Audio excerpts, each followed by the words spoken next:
Hello guys, तो कैसे हैं आप सभी। तो आज की कहानी शुरू करने से पहले अगर आप मेरे चैनल पर न्यू हैं तो प्लीज़ उसे सब्सक्राइब ज़रूर कीजिएगा। तो आज की कहानी शुरू करते हैं।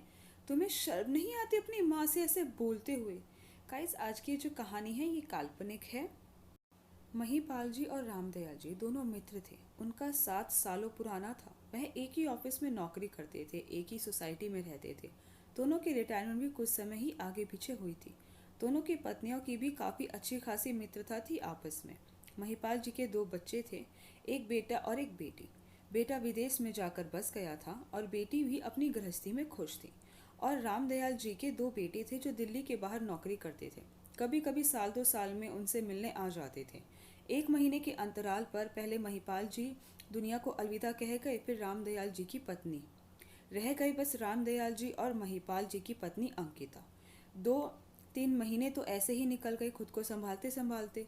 रामदयाल जी का एक ग्रुप था जिसमें वे सुबह योगा करने जाते थे, शाम को टहलते और कभी कभी तीर्थ स्थानों पर भी घूमने का प्रोग्राम भी बनाते थे।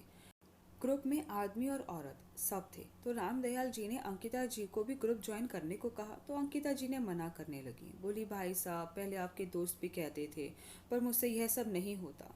तो रामदयाल जी ने कहा, अरे भाभी जी, कोशिश तो करिए। तो अंकिता जी मान जाती हैं। सारा ग्रुप उनका तालियों से स्वागत करता है।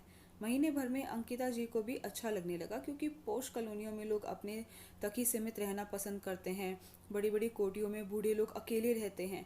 बच्चे अपना करियर बनाने में लगे हैं। ऊपर मन से तो 1-2 बार कह देते हैं हमारे पास रहने आ जाओ, पर सब जानते हैं कि आजकल के बच्चों को किसी का इंटरफेयर अपनी लाइफ में पसंद नहीं है। रामदयाल जी के दोनों बेटों ने लव मैरिज करी थी और रामदयाल जी ने खुद खुशी खुशी अपनी पत्नी को समझाकर सब रस्में रिवाज निभाई थी। अब दोनों बच्चे अपने परिवारों में खुश हैं, पर एक पिता खुश है या नहीं है, उन्हें किसी चीज़ की ज़रूरत है या नहीं है, बेटों के पास उनसे बात करने का भी समय नहीं है।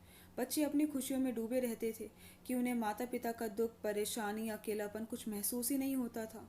पर अब रामदयाल जी और अंकिता जी ने भी जीना सीख लिया था। कुछ स्पेशल बनता तो दोनों साथ में एक ही घर पर ही खा लेते। एक औरत अगर किसी का ध्यान रखती है तो वह उसकी प्रेयसी हो या प्रेमिका हो, ज़रूरी तो नहीं। कुछ रिश्ते अपनेपन के भी होते हैं जो मर्यादित होते हैं। ऐसा ही रिश्ता साल भर में अंकिता जी और रामदयाल जी का बन गया। एक दिन रामदयाल जी की बहुत तेज़ बुखार आया हुआ था, तो नौकर घबरा गया और अंकिता जी को बुलाने आ गया। कहा, मैम, साहब की तबीयत बहुत ख़राब है। वे घबरा कर डॉक्टर को फ़ोन करती हैं, तो वह कहते हैं कि माथे पर पट्टी रखनी पड़ेगी और थोड़ा थोड़ा पानी पिलाना पड़ेगा, और दवाई लिखकर चला गया। नौकर कमरे के बाहर बैठ जाता है। कमरे का दरवाज़ा